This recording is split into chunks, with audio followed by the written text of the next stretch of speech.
To make you all feel any better, the word around school is you're down here because you beat the system. You had no interest in being in a classroom and you made the classroom impossible for everybody else. And now you're out. You won. Yeah. You feel like winners? Always. Yeah, that's how we did. But you can't lose if you don't play.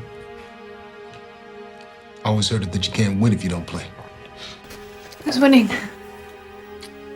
No one wins. One side just loses more slowly. See? Somebody's winning. The Wire focuses on a multitude of characters either directly involved or affected by the drug trade in Baltimore. And the characters it focuses on like to describe their situation as though they're all a part of a game. One in which you're either fighting to remain in the current position you're already in, or to climb further up the ladder of the respective organisation you're a part of. A character like Poot fights to simply remain in position, whereas a character like Carcetti fights to advance their position, and practically take over the respective organisation he's a part of. Now, despite both still remaining afloat come the end of the show, I would actually only describe one of these characters as so-called winner of the game. And that character is Poot. You see, one of the major ways to win the game is to get out of it, as one of the points the show tries to make is that, even though we don't get to see the eventual fate of every character, the game ultimately takes away everything its players value, and we can understand that the fate of one character is bound to look somewhat similar to the fate of whoever took that character's spot. Even though Carcetti wounds up governor, we're able to sort of predict that what happened to Mayor Royce or even the governor who came before him is more than likely going to happen to Carcetti so long as he stays a part of the game. And so the only way to win is to not play. However, and stay with me here, such isn't necessarily the case for every player. And some I would argue, even though they still remain a part of the game come the end of the show, are now so secure in their position that they too could be classed as winners also. And such is what I want to explore in today's video. What characters were either lucky enough to escape the game, still intact with all they deem valuable, or what characters became so secure in their position that losing just simply isn't possible.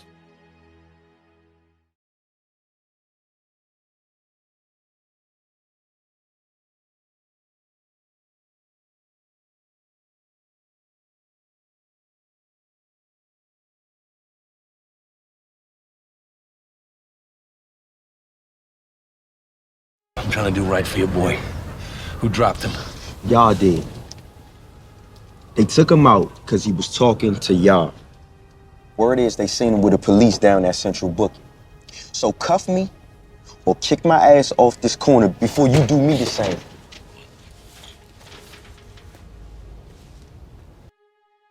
Now, when McNulty wasn't able to let the death of Bodie go, and felt as if it were on him to wage a war on those who took Broadus out, Poot, Bodie's closest friend, felt the total opposite, and made the wise decision to let a bygone be a bygone. You see, Poot was one of the simplest and because of such smartest players on the entire show, as he saw everything for what it was in actuality. No hypocrisy like Bodie, he didn't feel as if everything was unfair like McNulty. Through his simplicity, he understood that the game is the game, and everything cruel that has been going on under Marlowe was also going on under Stringer and Avon. It's why Poot says in Season 4, Shit, one ball same as the next, man. because that's exactly the reality. The game has always been the same, and it always will be. And when Bodie complains about Marlowe being a cold mother effer, and because of such decides to become a rat, Poot sees his efforts as both hypocritical and futile. And it's why he doesn't stand with Bodie in his final moment. As ultimately, what would he be dying for? Bodie isn't fighting a noble fight, he's just a hypocrite who failed to realise he's become exactly like Wallace, who he and Poot killed, for the exact same reason Marlowe killed him. And yo, you gotta look at it from Marlowe's point of view. I mean, shit, how it's different from Wallace? Poot was undoubtedly right in his decision to depart from the game, as what else truly was there for him? All his friends had been killed because they wanted the game to be something it wasn't. He understood that he was never going to climb the ranks like, say, a Slim, and he had already spent 14 months in jail. And so why not just quit while you're still intact with the one thing you deem most valuable? That being your hairline. Jokes aside, Poot was the final man standing out of the Orange Sofa crew. He still had his life and a sustainable future ahead of him, without the fear of both death and jail on his mind every morning. And so to me, Malik Poot Carr was a winner. Maurice Levy, although still a part of the game come the end of the show, falls into the category of characters whose position is now so secure that losing the game just simply isn't possible, or at least highly unlikely. You see, although the BPD has a ton of dirt on Levy, dirt which could put him away for a very long time, Levy has just as much dirt on them, as he tells Rhonda that if he were to do a little digging, he's likely to find the illegal wiretap used by the BPD to go after his client Marlowe. And if Levy were to do a little more digging, he's also likely to find out the truth about the homeless serial killer, and would actually have ammunition to go after or defend himself from the now governor of the state, essentially saying that if the BPD or anybody else were to ever come for Levy, they would be shooting themselves in their own foot. You've taken this law firm to a whole new level. Me? Don't tip me to that bad wiretap, I got all kinds of trouble. But now, if Marlowe takes the deal, he's gonna get a walk after being charged at a multi-million-dollar drug seizure. That doesn't happen very often. And when it does happen, the name and number of the defense attorney goes in the front pocket of every respectable drug trafficker. After Levy absolves Marlowe from his multi-million-dollar drug lawsuit, he makes it out as if his firm is going to skyrocket, seeing as though Levy's card will now be placed in the pocket of every respectable drug dealer, meaning that Levy hasn't just become untouchable come the end of the show, but he's also now become one of, if not the biggest drug lawyer in Baltimore. Without question, Maurice Levy has most definitely won the game. And if what Clay Davis told Lester were true, not just Levy, but all drug lawyers seem to be the ones who take less risk yet profit most from the drug trade in Baltimore, and by the sounds of it are practically winners from the get-go. But I'd love for somebody a part of such world to tell me more about the drug lawyers of Baltimore down in the comments section. Well, how's the lawyers? They the ones who make a path for all that street corner money.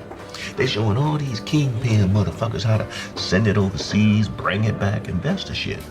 They the ones who these ignorant ghetto motherfuckers always listen to when it comes to cash money. And Levy, man, he got the most grease. Cedric Daniels and Irvin Burrell are two characters who both wind up in the exact same position during the course of the show, and you'll understand why such is important in a minute. You see, Irvin's goal throughout the show was to simply remain police commissioner. However, it proved to be an incredibly challenging goal, as he found himself wedged between a hammer and an anvil every single day. Irvin was hated by his police force for withholding resources and directing them to do stupid policing, at the whim of whichever politician demanded it. And the politicians hated him because he demanded too many resources and would hardly ever deliver. And come season 5, Irvin could best be described as exactly what Daniels describes himself as being in the show's finale, that being a tree that's bent so far it's broken. Now, I'm not saying that Irvin Burrell deserves any sympathy, nor that his actions are at all justifiable, as they aren't. Irvin was as inept as they come, and he should have gave up his chair to the man capable of making a positive change the moment he was asked to. However, he didn't, and he threatened everybody he could in an attempt to try and remain police commissioner.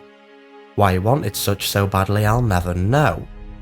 He eventually gets forced out of his position anyway, and because of the dirt he's collected on everybody over the 34 years he's been commissioner, His silence is bought with a job where he only has to work half the hours and is paid $12,000 more.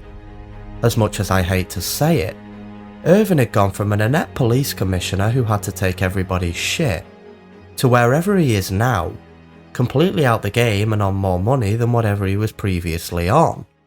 Tragically, Irvin Burrell is a winner.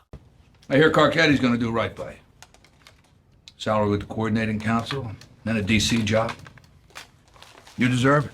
Sure, I deserve it, but not for doing the job.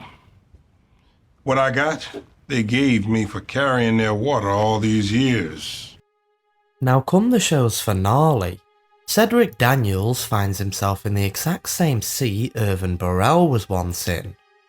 However, when Carcetti orders Daniels to juke the stats and hide the crime, Daniels decides to do the one thing Irvin Burrell was never willing to do, that being to resign. You see, Carcetti wanted Daniels as commissioner because he knew Daniels would have a positive impact on the department. And Daniels took the role because he thought that with Carcetti in office, positive change might actually be coming to the BPD. However, the moment Carcetti started to play the game like the mayor before him, hiding the crime to advance himself politically and essentially proving that no such change will ever be coming, Daniels said screw it, he isn't going to become the next Irvin Burrell, bending over his entire career for politicians who promise change everybody knows will never come. I looked Carcetti in the eye. I shook his hand. I asked him if he was for real. Well, this is the lie I can't live with. Ultimately, the role of commissioner is to simply carry the water for whichever mayor or politician needs it carried.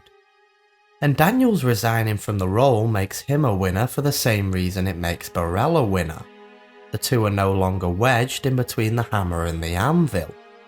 Daniels also becomes a lawyer similar to Levy, and so one might argue that Daniels is even more of a winner than Burrell.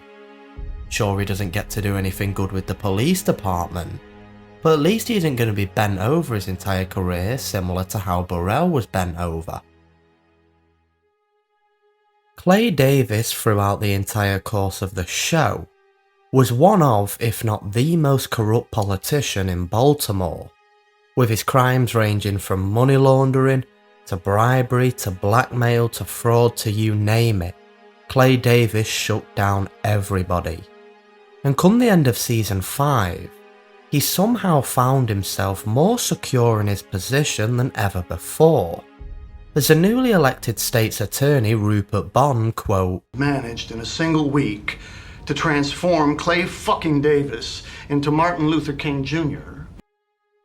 You see, Clay Davis is able to remain afloat after his trial in the final season, because despite him so obviously robbing money from wherever or whoever he can, he still occasionally gives back to his community, and he does so to both buy his time and build party loyalty.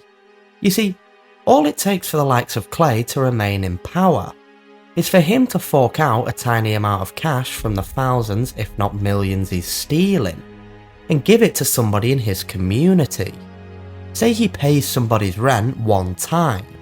The story of that good deed is going to spread like wildfire, and the people in his sector are going to start to view Clay Davis as a sort of hero, as frankly, they don't know any better. They just know Clay as a man who, say, fights to get a new daycare centre built in West Baltimore, not knowing that the $1 million is being given from Annapolis to build that new daycare centre.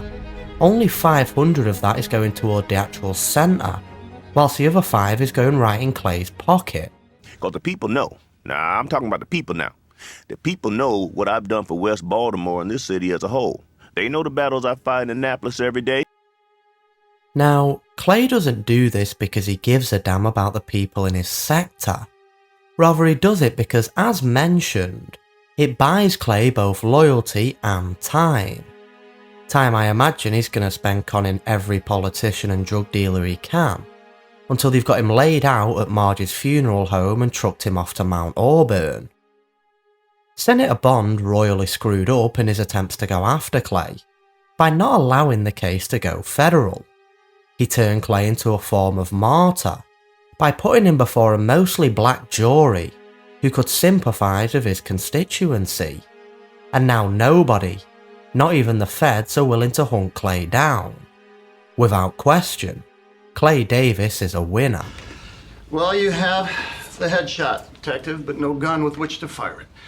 We can't take this case.